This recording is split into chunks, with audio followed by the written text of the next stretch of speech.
Hello, everybody. Just a marker. It's April 3rd, 2023. We're nearing the end of our spring series here, which has been more focused on, miscellaneous. Not in a pejorative sense, but in the fall, we did some rigorous work on crisis management, on the history of strategy and such. Now we're just branching out. This is Sarah Bannister, of the Ukraine desk at the Department of State. And for her sake, I'll just mention, we've had a speaker from PRC who lives in the US. We've had a speaker, we had the former ambassador to Mexico.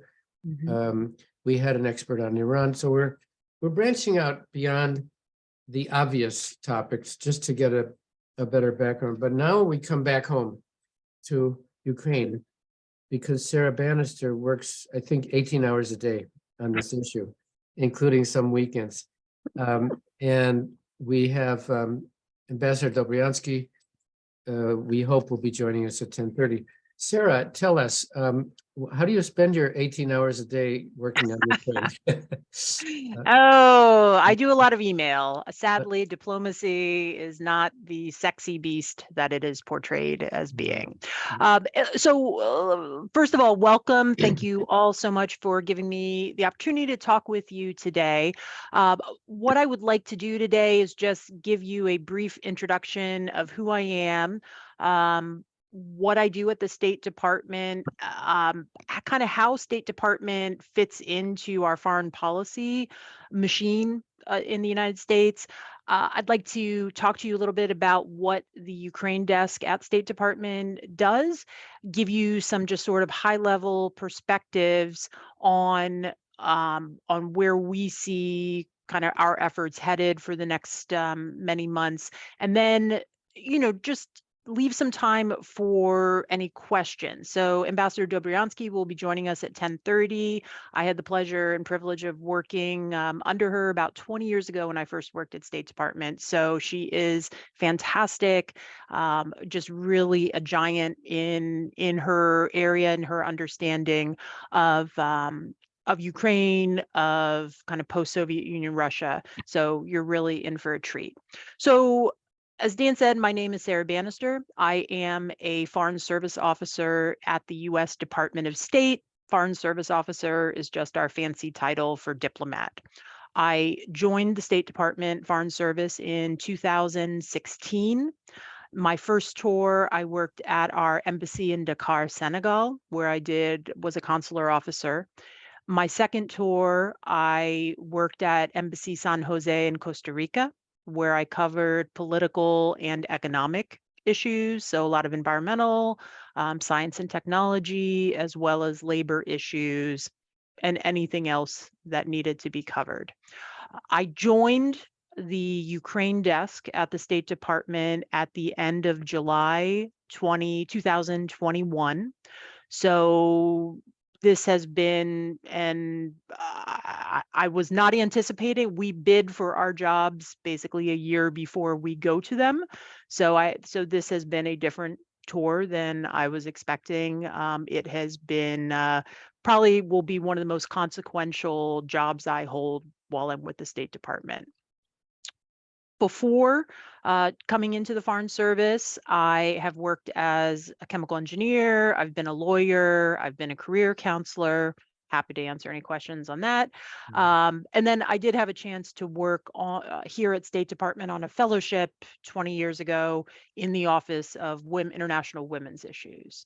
So as I said, what I wanted to start with, and feel free to interrupt me. I can see when you raise a hand if I've said something that's not quite clear. I want this to be as interactive as we can make it. So let me start off just to frame State Department, because I think we throw around State Department and, oh, State Department says this, and I want you to understand where we fit within the foreign policy framework of the United States. So Dan has told me you have benefited by having many impressive speakers, and I think maybe they've been a little more policy focused. So I'm going to talk a little more practically. So if you go to the US Department of State website, it talks about our mission. And the mission statement is very simple. It is to protect and promote US security, prosperity, and democratic values, and shape an international environment in which all Americans can thrive. And so the way we do this at the State Department is as follows. We have diplomatic missions, and we have kind of over 270 either embassies. We have an embassy operating in Kyiv. We have consulates in countries like Mexico, for example. We have an embassy, and then I think we have 6 or 7 consulates and other missions. For example, the United States has a diplomatic mission to the European Union that sits in Brussels alongside our mission to NATO and alongside our mission to Belgium. There are roughly 70,000 people or so who work for State Department, and this is made up of a group of civil service employees. So those are employees who are permanently based here in Washington, D.C. And that's maybe 11,000. Foreign service employees, so what we consider our diplomatic corps, and this is the group of people who move every 2 to 4 years, and we rotate to different countries. Sometimes we come back to Washington, D.C., but we're mostly deployed outside of the United States. That's about 13,000 employees. And then really the most, I would argue, the most important group of employees we have are our locally employed staff. And so this is roughly 45,000 people. And these are typically citizens, residents of the countries in which we have diplomatic missions. And so, sometimes we have people who are third country residents who work for us. But this is really the group of employees that makes it possible for us to maintain our embassies in a continuous fashion as all of these US citizen employees are rotating through. They are people who tend to be extremely highly educated, who have long and comprehensive knowledge of their country, obviously, and really are critical to our ability to engage productively with the host government. One thing that's important to understand about State Department is just how it's organized. And so it is from me up to Secretary Blinken, I think it's about maybe 8 or 9 levels. So we have a Secretary of State. Secretary Blinken heads up the Department of State. He is a member of President Joe Biden's cabinet. And so the way we are organized at State Department, we have 2 types of bureaus, roughly. We have functional bureaus. So these are bureaus that are organized around a substantive issue. For example, we have a Democracy, Rights, and Labor Bureau. We have a bureau that deals with arms control. We have a bureau that deals with scientific issues, with ocean, environment, international scientific cooperation. We also have a set of regional bureaus. So these are the bureaus that I sit in, for example. These are organized according to geographic region. So I'm in the Bureau of European and Eurasian Affairs. We have bureaus for Western Hemisphere. We have a bureau for African Affairs, for South and Central Asia, for East Asia Pacific, and for the basically our Middle East Bureau, Near East Asia. And so what happens is, these 2 types of bureaus engage constantly in the process of diplomacy. And so it's always kind of a negotiation depending on the topic that we're talking about. Within where I sit, like when we say I am on the Ukraine desk, what that means is I sit within the Bureau of European Affairs. I am in the Office of Eastern European Affairs, and there are 3 countries in that office. There is Belarus, Moldova, and Ukraine. all of which have been extremely busy over this past couple of years. The Ukraine desk that I am part of is essentially its own little mini office. And so we have a political unit, we have an economic unit. And I think right now we have roughly maybe 13 or so people between those two units. And so there was a time not too long ago, maybe less than 10 years ago, where there were two or three people on the Ukraine desk in this unit. And so we are at 13 now. Last year, we had as many during immediately after Russia's full scale invasion. We were up to maybe about 20 people. We could easily, with the amount of work, go back to having 20 people. So that's just so you can kind of understand where I sit in the State Department. The State Department is not the only agency in the government that has responsibility for international affairs. And so there are many agencies within our system that contribute to international affairs. So just for example, defense, obviously with the situation in Ukraine, our Department of Defense has been a major partner in shaping our foreign policy and how we are working to support Ukraine. The Department of Energy, as Russia attacked with the intent of destroying Ukraine's energy infrastructure starting back in October, Department of Energy has been crucial in kind of marshaling and understanding what we can do to support Ukraine's energy infrastructure. Department of Treasury, Department of Commerce, the Justice Department, as we're talking about issues relating to accountability for Russia's for war crimes and crimes against humanity committed by Russia. So the way all of these agencies work together is through an entity called the National Security Council. And so the National Security Council, or the NSC, was established in 1947 under President Harry Truman. And so its purpose is to essentially be the main forum for considering national security and foreign policy matters among the president and his or her cabinet officials.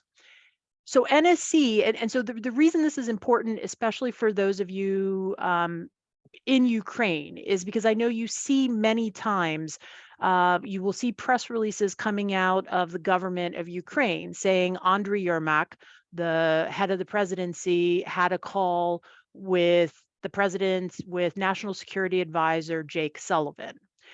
And so Jake Sullivan, as the National Security Advisor, is the head of the National Security Council. So this is why he is so important. So he kind of sits atop this structure that coordinates our foreign policy, not just on Ukraine, anywhere in the world, but for Ukraine, he is that sort of chief advisor to President Biden. So that is why you will see Andriy Yermak talking to him so frequently, and why it is always a big deal. And so the way we work together with other agencies at State Department is there are different types of meetings where we have different issues. And so we work them through at various, at my very working level, up to a slightly more senior level. And eventually it gets up to the deputies of every agency. And then finally, when you get to a principals meeting, so that would be, for example, a meeting that Jake Sullivan sits in on, that Secretary of State Tony Blinken sits on, and that the Secretary of Defense Lloyd Austin and others would sit in on. So I just wanted to give you that framework to explain a little bit about how foreign policy discussions work here in DC. So switching to what the Ukraine desk does. So as I said, we're about 13 people. We have an economic unit. We have a political unit. So the way to think about a country desk at State Department is we are basically traffic directors. Okay, so anything that comes through the State Department that has the word Ukraine in it or is about Ukraine, that's going to pass through our office in some way. And the reason is, we are the experts on US Ukraine policy for the United States government. So even if say somebody in the Oceans Environment Bureau is giving remarks at some sort of environmentally focused, for example, wetlands in Ukraine under Ramsar conventions, we want to make sure that the talking points and the messages that representative from a different bureau is consistent with our overall with our policy. And so that's why we kind of weigh in on all of that. In the economic unit, we have officers who work on macroeconomic support. And so this is, I'll talk a little bit, budget support, sanctions on Russia, energy, science, tech, nuclear issues, for example. On the political side of things, we deal with external affairs, international organizations, Ukraine's judicial system, issues like congressional affairs. So there's a lot of interest in the U.S. Congress about what is happening to the various types of assistance we are providing to Ukraine. And then also political military issues, security assistance, how discussions are flowing with respect to the EU, with respect to NATO, with respect to the Organization for Security Cooperation in Europe. I just want to give you some sort of high points on the issues we are tracking very closely about Ukraine from a policy perspective. I think when President Biden was in Warsaw on February 21st of this year, something he said I think is a very good signpost for us. It is, our commitment is to the people of Ukraine and the future of Ukraine, a Ukraine that is free, sovereign, and democratic. And I'm going to follow this by saying something that President Biden and Secretary of State Blinken have said repeatedly. If Russia stopped invading Ukraine, it would end the war. If Ukraine stopped defending itself against Russia, it would be the end of Ukraine. And so I think in those two quotes is a very good summary and guidepost for where our policy is headed, where US foreign policy is headed with respect to Ukraine. Our support for Ukraine has been broad and multi-pronged. So it has several different elements. The United States Congress has appropriated, basically set aside, $113 billion since February 24th, 2022. This is a pretty remarkable amount of money. It's been done in 4 separate appropriation bills. I suspect we will have a 5th bill coming later this year. I don't know when, but I will not be surprised. The goal for this assistance to Ukraine can fall in a couple different areas. First, security. Security assistance for the United States, the goal here is to ensure that Ukraine can defend itself. And one of the ways the US government has worked very closely with Ukraine's allies and partners, basically more than 50 nations, is working to figure out how to get critical weapons and supplies to Ukraine as quickly as possible to allow it to continue defending itself successfully. Since February 2022, the United States has given roughly $32.5 billion in military assistance to Ukraine. The second area that we are very focused on is economic assistance. And this is because in the short term, right now, Ukraine needs money to continue to let the government work. And so it needs cash basically to pay public servants, your teachers, your medical professionals. It needs to be able to pay pensions. It needs to be able to pay your military, frankly.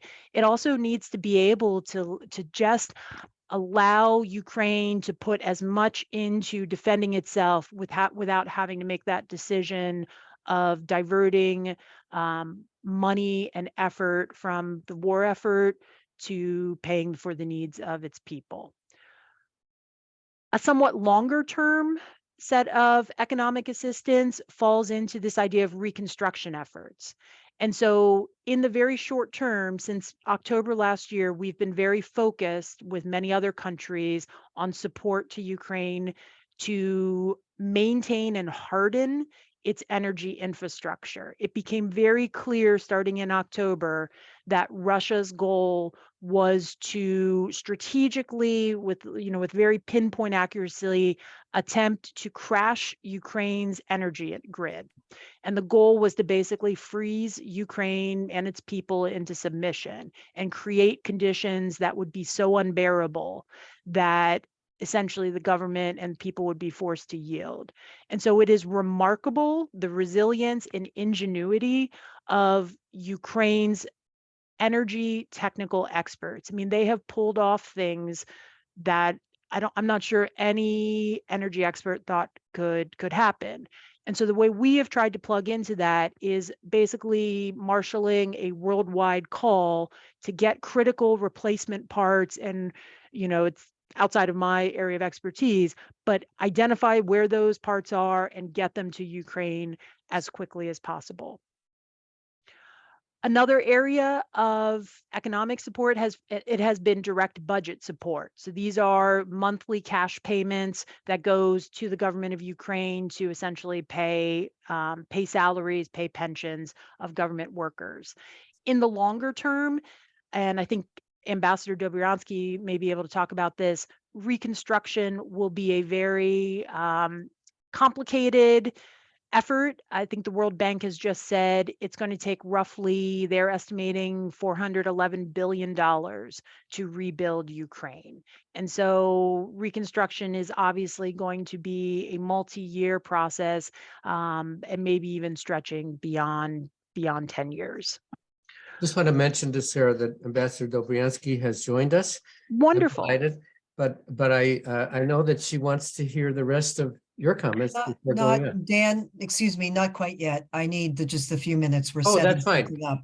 Okay, I Thank you, just wanted to Ambassador. make sure we're linked in. We are linked. I have someone here with me. We just need to square off. I'm up at Harvard today, so I'll be Absolutely. back on in just 3 minutes. Thank you. Thank you very Great. much, Ambassador. Great. So let me just move to another. So we talked about security, economic, humanitarian assistance is another area that we're very focused on. How can we as the U.S. government, with allies and partners, support people who've been displaced within Ukraine, as well as people who have been forced to leave Ukraine and are in other countries, primarily in Europe? And then, a fourth area, and this is just critically important, is this issue of accountability. How do we as a world community hold accountable Russia's forces and leadership for the war crimes, crimes against humanity, and destruction that they have brought to Ukraine? This is something that is very much at the forefront of State Department's priorities. Secretary Blinken provided remarks on Friday. There was a summit, the Bucha summit, led by President Zelensky. And, again, our position is summed up very well by something Secretary Blinken said. Russian forces and officials have committed and continue to commit war crimes and crimes against humanity in Ukraine. And those who have committed these atrocities must be held accountable. I think, cognizant that Ambassador Dobriansky will be joining us shortly, and I will stay on through 11:30, so happy to talk about any of these issues. The challenge, and this is really particularly directed at the students on the call who are in Ukraine, who are Ukrainian. I think one of the things we are spending more and more time is, what does the Ukraine 10 years from now look like? And I think we recognize it is an extraordinarily difficult thing when you are in a fight for your existential survival. But this is a moment particularly for everybody in Ukraine, and I would argue particularly for the younger people, people who are emerging into their 20s and 30s. This opportunity you have to build and shape a Ukraine that you have fought for and that you want to see thrive and be successful. And to think about what role do you want Ukraine to have in the world? What partnerships do you want to build with other countries? What do you want your economy and your economic opportunities to look like? What do you want your government to look like? What do you want for your children and grandchildren? And so again, fully recognizing that we're in a moment of incredible violence and trauma, and that just surviving is extraordinarily difficult. But again, we would encourage you to be thinking about, like, each one of you has something incredible to offer to the Ukraine of the future. And that is something that, the United States is committed to working in partnership with you to achieve. So I see Ambassador Dobriansky, so I'll happily yield the floor to her, Ambassador. Ambassador, in thanking you for coming, I want to highlight how fantastic Sarah Bannister is. She's just given us the best summary I have ever heard of how, in a short version, of how the State Department fits into the foreign policy process. It's obviously not the only agency. She explained geographic and thematic bureaus. Like you, she's had about 5 previous careers. Both of you are apparently able to do everything. Just to review for the group, Ambassador Dobriansky has been involved in the NSC itself, in the CSC talks that later became the OSCE. She was Assistant Secretary for Democracy and Human Rights and Labor, that bureau under Presidents Reagan and Bush. And she worked at USIA for a time, which I did. And there's another person on the call, Ilya Levin, who did also. I think she and I retired in the same year. And so my first question is, can you spend about 3 or 4 hours with us, Ambassador? But I have to correct you. I didn't retire.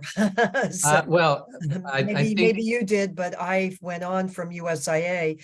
I was an Undersecretary of State for Global Affairs, and I'm still not retired. So no. Well, in different forms, yes. No, retired. Me too. Retired from one thing to start another.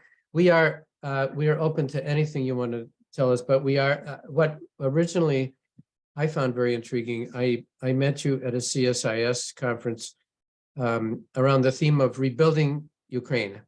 So, of course, start in any order you wish, but we're very interested in how that commission is going forward and how you see its possible success. Sure. I'm only going to make a few brief comments because I was hoping this would be more interactive here. But I don't see a lot of faces on the screen. So I'm hoping that there will be some interaction. Yes. But let me first say thank you for inviting me. And I'm not surprised about Sarah in terms of Sarah doing a magnificent job of describing the work of the State Department, and no less in the context of Ukraine. So I'm delighted to be if I could say paired with her here. With regard to the commission, the Center for Strategic and International Studies has launched last year a commission focused on Ukraine's economic reconstruction. And interestingly enough, earlier today, one of the reasons why I couldn't do this earlier was because actually the commission was meeting. And in particular, it might be worth hearing what the focus is, what it was last year and what it is now. So last year, the commission issued a report. The report was distinctive in the sense that it focused primarily and predominantly what role the private sector could play in assisting Ukraine in its reconstruction. because there are other reports that focus on multilateral institutions, individual government assistance, also no less focusing in on Ukraine. Ukraine has its national plan, and in which it has put forward a kind of prioritization of the kinds of areas that need to be addressed first in any kind of reconstruction. So the report was launched, focusing on the role of the private sector. I would say that there were several key issues that came up. One which is not resolved is the issue of insurance, because for the private sector actually to go into Ukraine, different companies, there's going to be interest in knowing, well, what's the liability? What are the circumstances? And that's an issue that has not been resolved, but is actively under discussion. And then secondly, relevant to that, I will say that since the report came out, there has been movement where you have JP Morgan Chase, as I understand it, that they have a memorandum of understanding with Ukraine to specifically discuss, questions of transparency, rule of law, corruption issues, et cetera, et cetera. And also to look at what are the kinds of steps that would be helpful in working in tandem and partnering. And then also, I understand that BlackRock has also launched a discussion. And these are good things as far as I'm concerned, even if they don't have yet some teeth to them, teeth in the sense of specifics. I think it has to be started. In fact, there are those who say, well, how can you really begin reconstruction? Well, the fact is that, as we say, there's winning the war with all the military issues, but it's also winning the peace, as one would say. Winning the peace is important because a foundation needs to be laid in which Ukraine economically, politically, and security-wise can go forward in a way that's beneficial to itself, its own citizens, but also to the neighboring countries and the countries who also rely on Ukraine. So that's where that piece is. Our other piece of our discussion, which took place this morning, was actually, which might be of interest, is focusing on the US Congress, because there have been different statements made, relative to the US Congress. For example, the comment that was made about, well, we're not going to go forward with the blank check. Well, the fact of the matter is there have been commissioners and also CSIS that have gone up to the Hill to brief on the report. And I would identify where is our Congress. I would say that you have two very vocal sort of, if I could use ends of the spectrum. On one hand, those that fit maybe over to the right, and then those that fit over to the left, who basically are saying that they are looking at how US monies are spent, and they have, strongly held positions. But these positions are not held, I would say, either on either end of the spectrum by the majority. The majority is focused on Ukraine. It's focused on Ukraine, but it's also desirous of knowing how resources are indeed used. And when there are circumstances that arise, relative to sort of raise the question of, well, is this what monies are going for, or we do not know exactly how monies are used? That's where questions come into play. But I would say, and we spent time talking about it, the importance and the need for briefing. The importance, meaning briefing our Congress, and not just the congressional staff, but also members. And also, it's very important not just only to do that, but also to work collaboratively with other countries, because it's not just the role of one single country to be engaged here. So that was part of our discussion, and that needs to be done. And then let me go to the last piece, and that is there's the issue of the seizure of Russian assets here. And on this specifically, by the way, right now I'm up here at Harvard.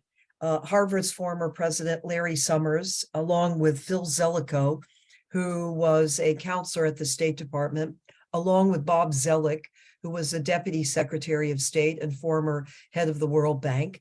The three of them had an op-ed, and not just the first op-ed, but basically underscoring that there is a legal basis on which to move forward. There is a precedence. Part of the precedence is derived from Iraq and actually funds that were seized in order to be used for purposes that related to a reconstruction, if you will. But not just only that, I would also say that they also have put out, Phil Zellico has put out a fact sheet.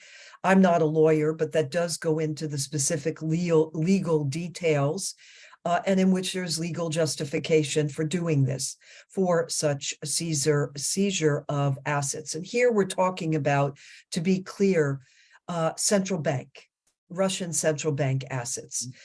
We are not talking about oligarch money. Oligarch money, by the way, not that there's opposition to seizure of oligarch money, but doing that actually cannot be done as quickly as the former. And time is of the essence. So in that regard, that's all what the argumentation is. It's the issue of timing and the issue of the ability, legal grounds on which to move quickly and in order to seize assets. It's worth noting that on this issue, it's not just about the US. There has to be international support because we only have a certain percentage of those assets which are in our domain. There are other domains. So I'll just simply say that was also an important topic of conversation. There is strong support for it already. There is legislation in the US Congress for this, and you may or may not know, but actually already the Canadian Congress has moved forward with the seizure or has moved forward stating and advancing legislation saying that the Canadian government can and should move forward on seizure of Russian assets. I'm going to stop there because, as I said, I had hoped that this would be more interactive, but I've gone for about 10 minutes, a little under 10 minutes, but I'd like to hear comments, questions from any, whether faces are on the screen or not on the screen.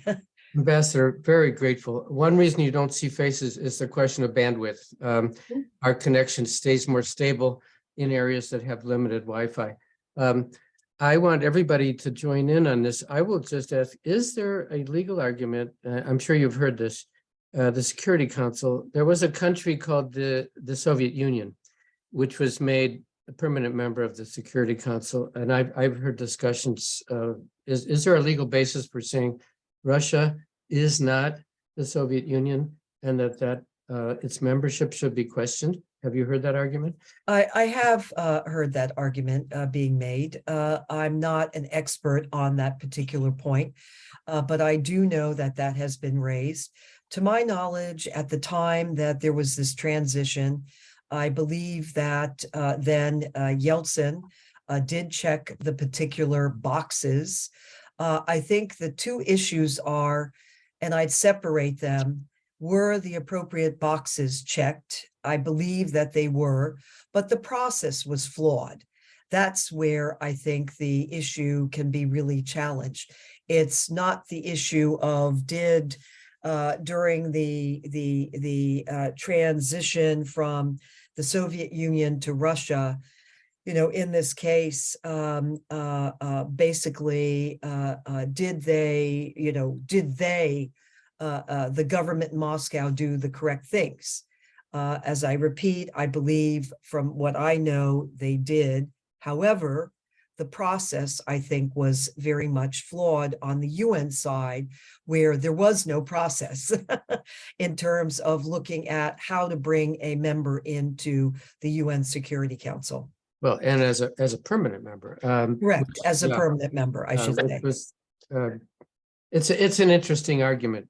It would be. But I do want to clarify, I've heard that once, by the way, and then actually I do know some Russian historians, American historians who focus on Russia have debated and discussed it a bit, but they were homing in on what steps Moscow took and saying that Moscow took openly specific steps.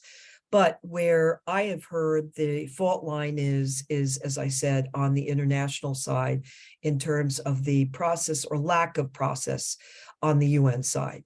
But again, I'm not an expert on it. I've only heard it once, and you're the second person to raise it with me. It's something I think it's worth diving deep in from a legal standpoint. Yes, and again, I'm not a lawyer. no, we got it. Again, please join in as you wish. One reason this is an important question, there are many reasons, one of which is the question of an ad hoc war crimes tribunal. Obviously, that cannot happen with the Security Council as it's now constituted. I've heard war crimes specialists say the one path to an ad hoc war crimes tribunal would be for the General Assembly to ask the Secretary General to do this. There are different ways to do this. We will, by the way, we'll be hearing from Ambassador Beth Van Schaak a week from today. She is, I think, the expert on that question. By the way, let me just make a comment just because you said that. There have been other situations where this issue has been raised. Does it have to be through the Security Council versus the General Assembly? And I don't know on this particular point, but it has come up a number of times where actually, yes, you can go to the General Assembly. It doesn't always have to be the Security Council. But I might advertise, you mentioned Beth, also, I am up here at Harvard today. Why I have to cut off and why this window, we have Eli Rosenbaum, who's an assistant secretary from the Department of Justice. Right. And he spends 24/7 on war crimes. We are having a program that will be soon coming up where I go over, pick him up, and he will be discussing actually the whole issue, and we're going to dive in deep on that question. Remarkable. He won't remember me, but I did meet him at American University when he gave a presentation a few months ago. That's very encouraging. And we have others. We have Clint Williamson and others working on this. David Sheffer. Now, may I ask, you're doing so many things, Ambassador, and you've just given us a very clear list. Of course, there's the Commission for Reconstruction. There is your interface with private sector entities like Morgan Chase and BlackRock. Can you describe, is it possible to describe how your various efforts fit together? I know they're coherent because you are coherent, but there's so many different aspects that you're dealing with. Can you give us a sense of that? Sure. I'm going to first start with the fact that I am affiliated with the Atlantic Council, and I'm vice chair of the Scowcroft Center. But why I mentioned the Atlantic Council? The Atlantic Council actually back in 2021, when Russian tanks were at the border of Ukraine, were lining up. Actually, the Atlantic Council brought together a non-partisan group of individuals, including the military types like General Wes Clark, Phil Breedlove, among others, to specifically focus on the question of what kinds of actions should the U.S. government be taking. It was early in 2021, this was well before February 24 of 2022, that actually we recommended, and it was again nonpartisan or bipartisan, that the U.S. government should take military action and also sanctions. So one of the activities that I'm very engaged in has been this group. This group started then on arguing that for deterrence, you have to take concrete, tangible action. You don't only just say what you're going to do, but you have to do it. So that group, since that time, has stuck together. So that's one of the activities relevant to this issue, where we have literally stuck together. We have issued various statements regarding particularly types of arms that should be given to Ukraine. So how does this fit together? Well, it fits together in my line and my comment earlier. There's the importance and the issue of success for Ukraine.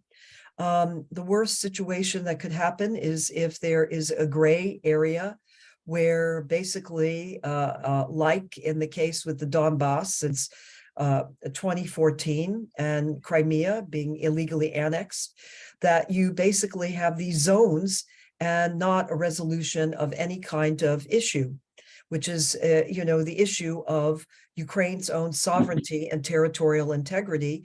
And at the time, back in 2014, the 1.4 million Ukrainians who were displaced from the Donbass area. So it does fit because you have to have a provision of security. You have to have, first and foremost, the importance of territorial integrity restored.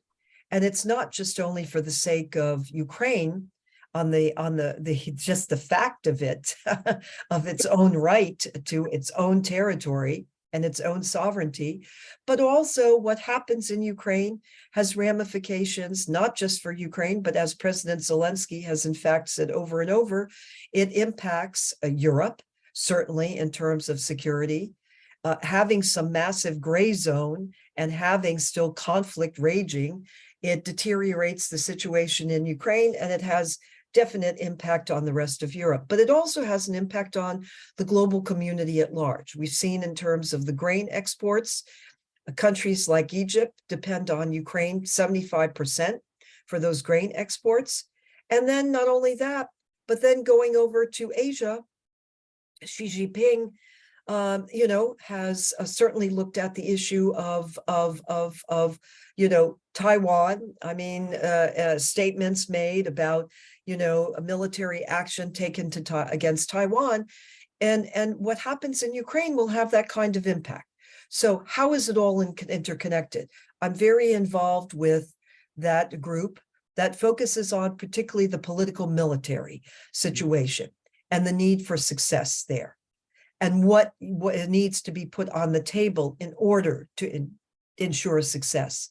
And then secondly, is this question I mentioned of reconstruction. And I'm with, the Center for Strategic International Studies, and there the importance is of reconstruction. And a lot of pieces fit into that, not just only the private sector, not just only multilateral development banks, countries, as we've mentioned, but also questions about the importance of the issue of, as we've discussed, insurance, as well as the seizure of Russian assets, which should be part of reparations here towards Ukraine. Mm-hmm. So these kinds of activities fit.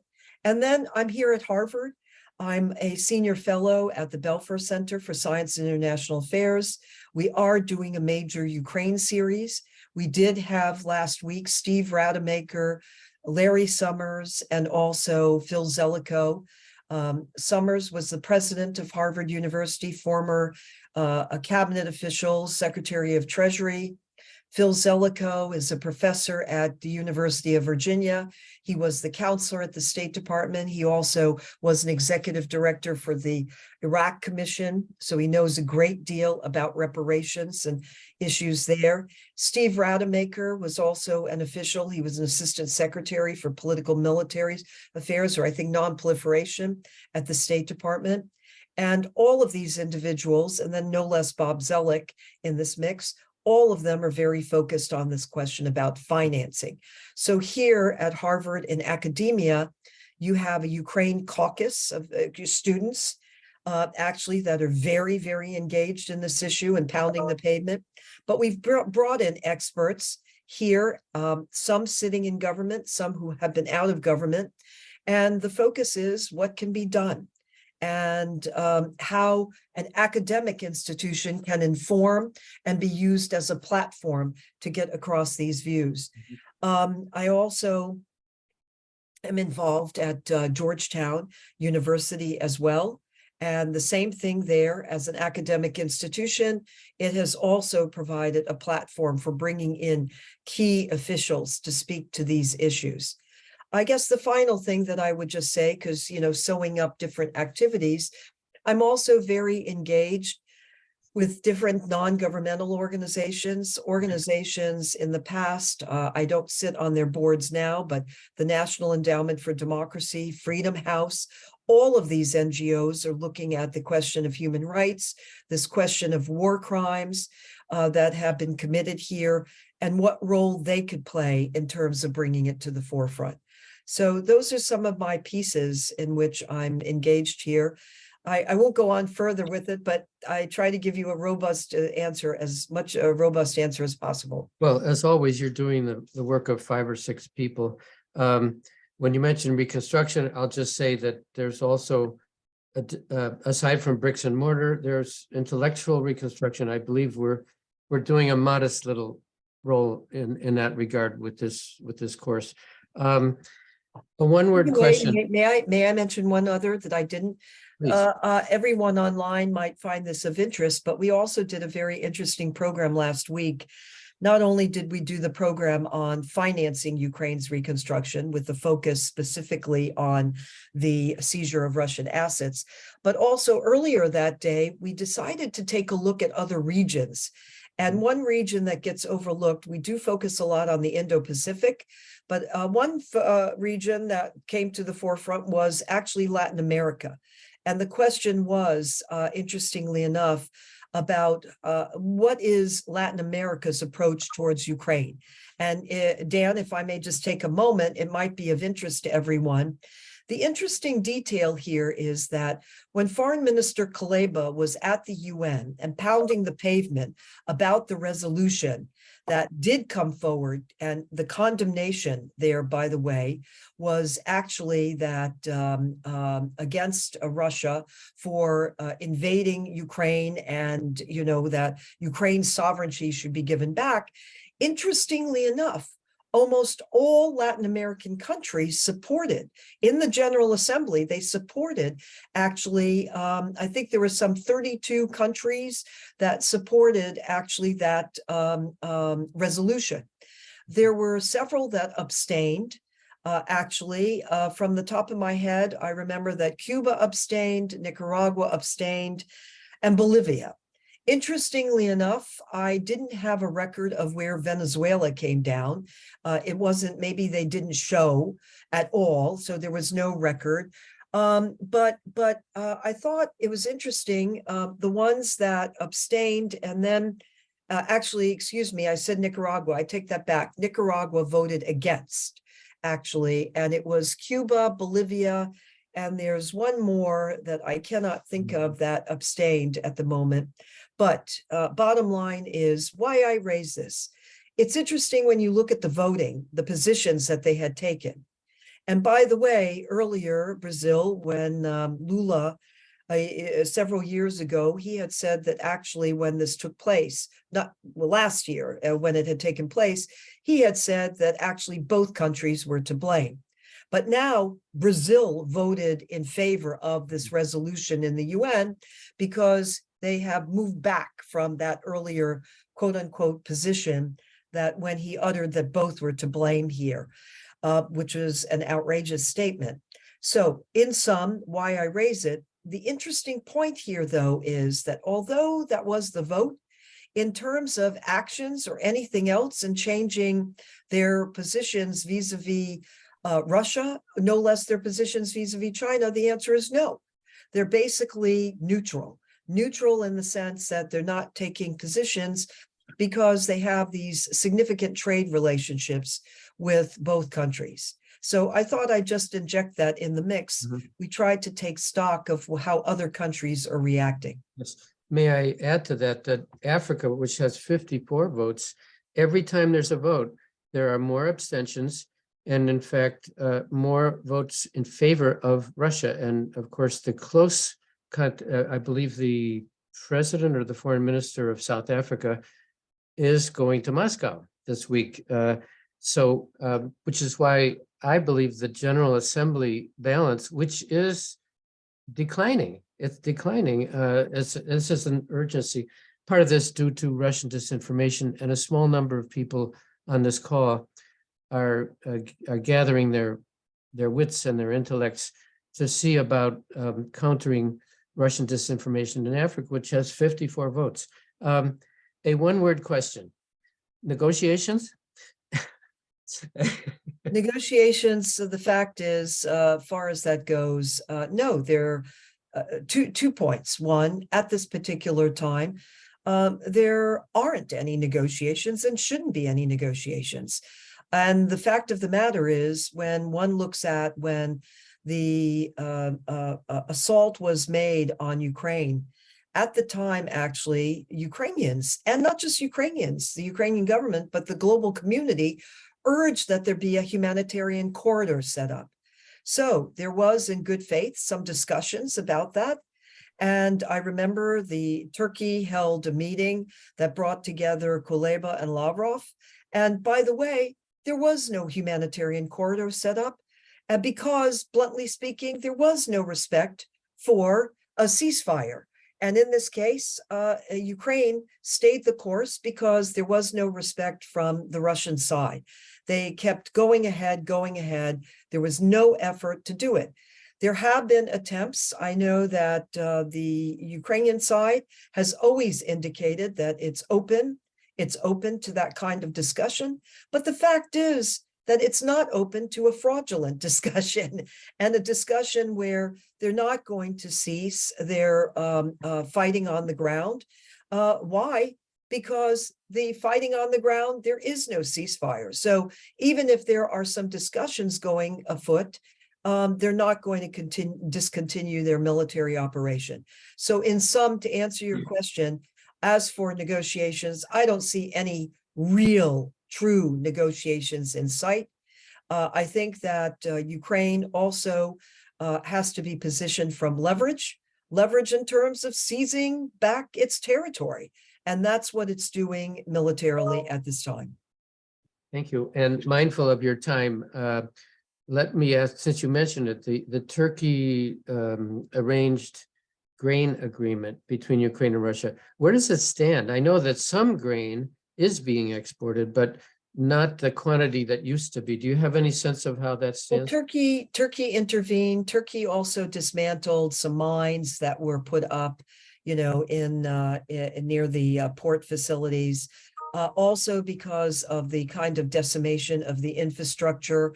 That's also been difficult in transporting internally. So there are two issues. Those kinds of the grain that can be actually transported to the ports and or be gotten else, out via various means. I mean, it's slow. It's a slow process.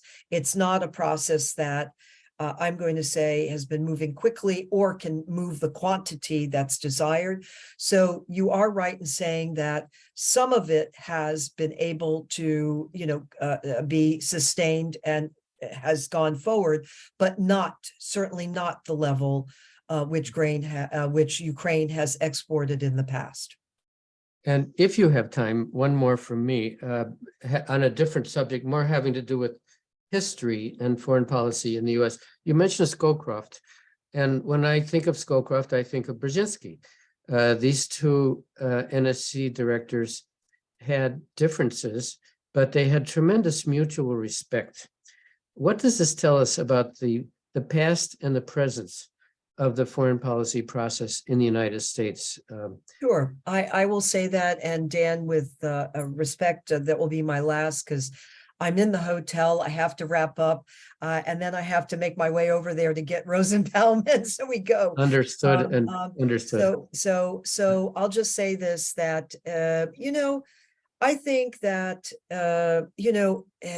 there are issues in which the foreign policy process can be cast as contentious, where there are different positions that are held. But then there are areas where there's also unity of purpose. One of the areas in which there's absolute university of purpose that I have seen and a consensus is, by the way, on the dealing of China. When I look at our members of Congress, there's now a new select committee that has been established, and with a focus on China. I think on Ukraine, as I said at the outset, I think that there is also a good consensus. The consensus is more of those that are in this swath of kind of a middle range, not the extremes. And I think that's important for this issue going forward. But I'll also add, by the way, even though if people have different opinions, I think the beauty of that, at least as we find in the United States, is that when you have these policy differences, the end result is that you come out with a strong policy because you really debate, discuss. You don't have to convince and be against someone because they take a different position. But, you know, in the end result, when a decision is made, well, if you're in disagreement, that's also the beauty of our system is that we also, NGOs, you know, pundits, others can speak out and still pound the pavement as to why they thought a certain policy course is weak. So here, I'd say that the most important thing is that we do have a good, vibrant debate and discussion. We have strong consensus on certain issues, and when we do, we have impact. But also when we don't, I think it also helps us do better the next time, or for that matter, even continue to improve our own policy position on an issue. But let me say, you know, thank you for inviting me here today. You know, this is an important issue, and I look out and, you know, the majority here are next generation. And for you, it really depends on. So good for your activism. Be engaged and make sure that your voices are not only spoken, but that you act on your beliefs. And here, Ukraine is at a critical juncture, and it's very, very important that you, the future of Ukraine, are ensuring that Ukraine is democratic, that it gets its rightful place in Europe, and that it also gets its territory and its sovereignty back. Ambassador Paula Dobriansky, we are inspired, we're grateful, and we say Godspeed with whatever you're about to do with Eli Rosenbaum and the rest. Thank you so much. Thank you so much. Thank you. Okay. Thank you. Bye all. Bye. Okay, Sarah. Wow, what a series of comments. Sarah, your reaction? Yes, I mean, everything Ambassador Dobriansky put on the table are things that are very much at the forefront of what we're discussing on a daily basis. The issue about seizure of Russian assets and how you go about that. The European Union has referenced this repeatedly. I do think when I saw the Zellico and Zellick and Summers article come out, I think lawyers are maybe slightly less. I think it is perhaps more legally complicated than those folks, none of whom are lawyers, I think, or practicing in it might suggest. I guess Zellico maybe. Zellico maybe, but I think it's, but that is an active area. Yeah, no, I think again, everything she said tracks very much with where we are. Yeah. I think I've blocked off the time to 11:30. We haven't really had a chance to hear from students, Yes. so I don't, or attendees. So I am happy to just sit and answer any questions to the extent I can. This is great. I think people did not ask questions. They were in such awe of Ambassador Dobriansky, and we are in awe of you. But now we're going to be more bold and please be bold in your face. I guess with seizure of assets, one of the questions, if we do it, then someday somebody else might do it because it creates a precedent, doesn't it? Well, and this is the case with all actions, and I think I think that is part of the policy process and part of what gets discussed here amongst agencies before taking a significant policy step is, if we do something, are we fully prepared to accept the consequences of that same action coming back at us? And that is part of a policy discussion. And some degree of the current Russian narrative refers to unfortunate or painful things in our past, including some of our military actions. Their foreign minister, who's turned into something of a demon, he was friendly with John Kerry, but I don't know, something's happened to him. But he says, the US always intervenes everywhere in the world, so why shouldn't we? Well, that's a very flawed statement, but it has an appeal to people who are vulnerable to that kind of rhetoric. Okay, guys, now get active. Daria, Irina, Ivan, Lana, Polina, tell Sarah how we're going to arrange this for next fall. I think Polina's the leader. Sometimes, I don't know if her audio is working. Sofia Kozak, do you think you might be in another country next fall? Is that too personal a question? Okay, I think people are just stunned with the magnitude of what you do, Sarah, and this whole question. I mean, I can carry on. Actually, I see Ilya, actually, and good. then Sophia. And Ilya Snigor, yes, go ahead. Yeah, I don't have a question, but I have a quick comment and probably this reaction. As Dan mentioned, we're stunned with today 2 beautiful speeches, and thank you very much for your attendance. It's really interesting to deep dive into the inside life of the State Department, and I know some people, and I attended from the State Department, from the Eurasia department, because I'm affiliated with the nuclear, with the research in nuclear sphere, especially with the Russian nuclear statehold, and we had some discussions with the State Department specialists on this topic, and it was really, really incredible. And I want to thank you for the job you're doing for Ukraine, and we understand from Ukrainian perspective how it's hard to do, and how it's important also on the other hand to do. And thank you very much. Thank you. Thank you for your support. Well, Ilya, very nice. Thank you. Yeah, and thank you, Ilya. Sophia. Yes, I wanted to join with gratitude for being with us today, for your amazing speech. And I wanted to ask you your opinion about what we Ukrainians, what our politicians, our diplomats should do in order to, maintain this support that comes to us from the United States, from the European Union, from other countries.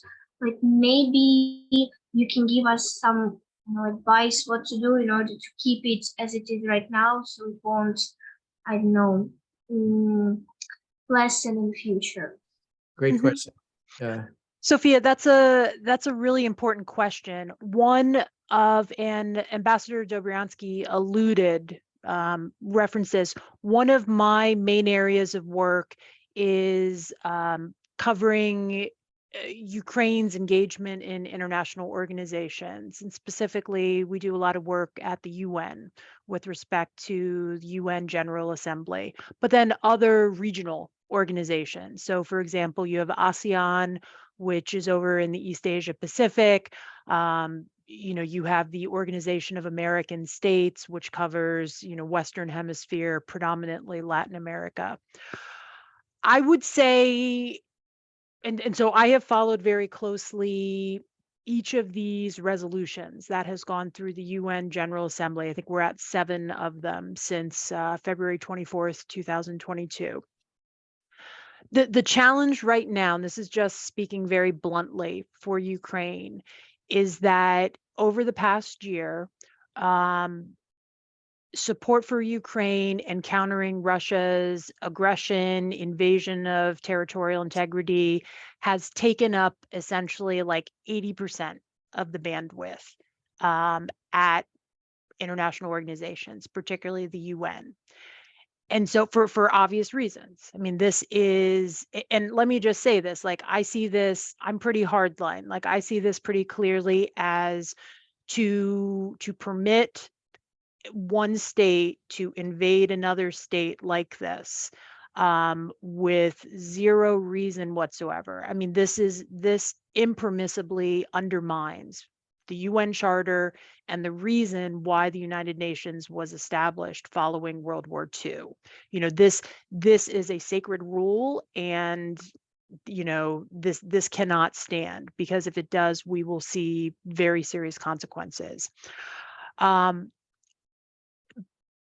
the same time, there are countries and issues that are experiencing crises and issues. And so you are starting to see within the UN system this swelling, I would characterize, of maybe resentment or Ukraine fatigue, you know, and I think there has to be a recognition and sort of a focusing and streamlining of initiatives to be somewhat more targeted, to recognize that there has to be space left for these international organizations to address other issues.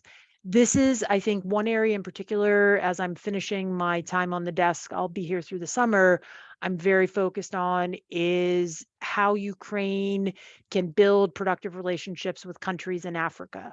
You know, and so what Ambassador Dobriansky referred to is many of these countries in Africa are simply abstaining. And the reason is, you know, it's complex reasons, but they are sitting there, they're experiencing these very significant negative effects due to increased food prices and increased energy prices. And they are sitting there, many have historical links to the Soviet Union, but for some reason that allegiance has been transferred to Russia rather than to Ukraine, which was also a part of the Soviet Union. And they just don't want to get trampled. You know, they have just decided, we don't want to take sides. This is a European thing. You know, you fight it out. We have our own issues to deal with. And so I think my piece of advice would be forcing countries like that into choosing, you know, going in with an approach saying Ukraine, you know, for Ukraine to say, you have to choose us or Russia. Like, we're on the right, that is not going to get Ukraine where it needs to get. And so a different approach that frankly will take longer to be able to produce results, but I think will be ultimately in Ukraine's benefit, is for Ukraine to present itself as, you know, we are a significant country with a lot to offer other countries as equal partners. You know, we want to come to you. We have a vision of where we want to be in 5 to 10 years once we win this war. And so you know, we want to hear from you. What are your priorities? Where do we have priorities that line up? How can we engage in this spirit of partnership? And I think, and frankly, this is what I'm not in the Africa Bureau. I mean, this is how we need to be engaging also. I mean, it is the era of just going and just saying, it is bad and not effective when you only go to certain countries when you need something, and you just can't do that. Well, as Sarah knows, I more than agree with this, because she and I have discussed this before. Let's remember that I think the most powerful speech in the General Assembly on this issue was given by the Kenyan representative, referring to the crazy borders drawn in the Berlin Conference of 1884, and yet reminding us all that the policy and the tradition of the African Union is, we've got our borders, we're going to keep them. As soon as we touch them, that becomes war. And Sophia, thanks for leading us into this. I can send a link to this really marvelous speech that was made only 5 days after the invasion. And to support what Sarah is saying, our wonderful permanent representative to the UN, Linda Thomas Greenfield, ran into some headwinds when she made a public comment about, we hope our African colleagues will come to understand. That's a paraphrase, it's not a quote. And she was slammed for saying that, because it was seen as condescending, as neo-colonialist. Those of us who worked with Linda Thomas Greenfield cannot possibly think of her as a neo-colonialist, but some of the African countries did. So this is a delicate thing, and Sophia is quite right to ask the question. Of course, you don't have all that many embassies. I think you have maybe 2 or 3 in Africa. So actually yeah. they have, Ukraine has, for what we consider sub-Saharan Africa, Ukraine has 6. Oh, They have announced plans to add 10 wow. embassies. And so the goal that President Zelensky, so when he gave a speech, I think it was all the ambassadors came back. He did an all ambassadors conference at the end of December 2022. His vision and goal is for representation of some sort. It could be a trade representative's office, like a commerce office, or an embassy or consulate in 30 countries in Africa. And so the challenge, for Ukraine is to get the right people. You need people who understand the context of the country they're operating in, and then are able to really sort of strategically think about within each. I mean, the problem is, and we see, this is the US sees this, it's not a short-term play. This is a long-term play with diplomatic engagement and diplomatic negotiations. And to be able to think about, Russia very adeptly uses its embassies to churn out disinformation everywhere, but it's particularly effective in countries in Africa, and so for Ukraine to be able to understand how to, use your embassies to introduce countries to Ukraine, to explain Ukrainian history, to create some sort of understanding of what Ukraine has suffered and but also how it has forged its path to independence. These are the types of things that you can do with a diplomatic mission. And I think looking, to partner countries, different countries are better suited. Like, I will be very frank, because of the feelings correctly about colonialism throughout, for example, many parts of sub-Saharan Africa, countries, maybe Nordic countries or countries in Central or Eastern Europe, I think like Poland, for example, Czech Republic, those countries might be seen more neutrally as sort of partner countries for Ukraine to be able to operate, or like the Nordic countries. The United States, obviously, we have a lot of baggage that we carry with us. France and the United Kingdom also carry baggage.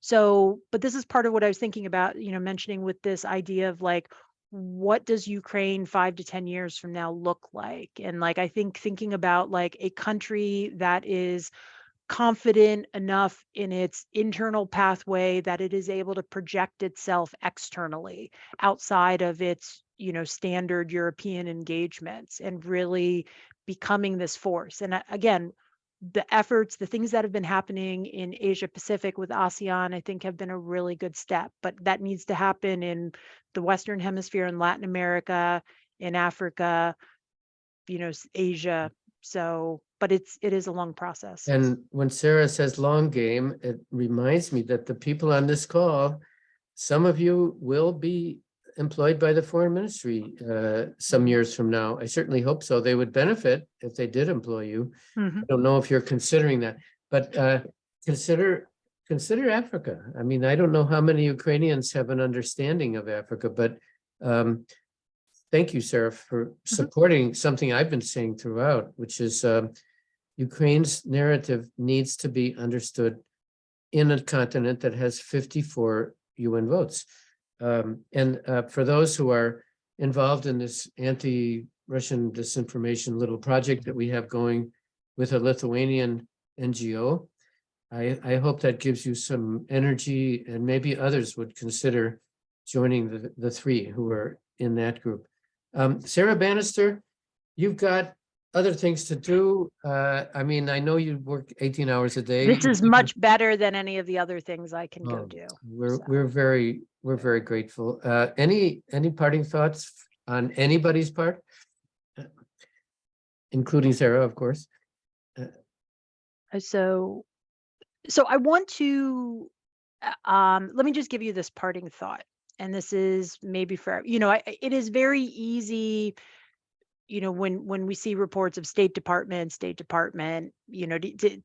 to just think of it as sort of this blob. And so the thing that, there are, as I've looked around at my colleagues here, especially this past year and a half, it has been impressive at how hard people have worked, because people, fundamentally understand what is at stake if Russia succeeds in its war of aggression against Ukraine. And again, this is not just about Europe. This is about everywhere in the world, and whether larger, more militarily capable countries, are able to subject smaller countries to their will.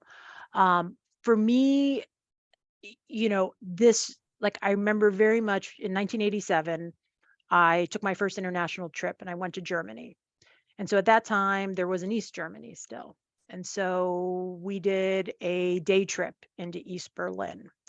And so what I remember very clearly was how scared everybody seemed. I remember how nobody was out and about. There were military people and guards everywhere. And when you went to buy an ice cream, the person selling it would not look at you in the eye. And so for me, like, that feeling of what it is, even though I just experienced it very briefly, of what is it like to live in a country where fear and repression are used, rather than openness, voting, allowing voices to be heard, allowing differing opinions to be heard, that has stayed with me for a very, very long time. And so when I look at what Russia is doing in Ukraine, and what we could possibly see other countries do in the future, like, that is what is at stake, like the right of a people to be able to have the country and the government and the society that they want, and to be able to have their voices heard, free of that fear, free of repression, free of that just terror that comes with having an oppressive government. So Beautifully stated, Sarah. Thank you. Thank you so much. This has been an intense and very rich discussion. I hope you'll all join us next week for Ambassador Beth Van Schaak, who is she's a leader. fabulous. And she is going to be talking about one of the absolute essential issues, which is accountability. Yes, she is the State Department lead, Ambassador at Large for War Crimes is her title. And she's one of those, she is the lead in the State Department on this issue. Mm-hmm. She'll know what the practical reality is. Joining her will be Professor Francine Hirsch from the University of Wisconsin, who teaches international law and who's very focused on war crimes tribunals also. So there should be some back and forth. Sarah, great to meet you. Sprechen Sie Deutsch? Ich kann ein bisschen. You will. Nur ein bisschen. Sarah will be in Berlin, which is really a key post, even for the topics we're talking about here. And I know we're not going to lose contact with her, even as she takes her HHE to a foreign country. Thank you so much. And thanks everybody for joining. Thank you all. Thank you, everyone. Thank you. Thank you. Thank you.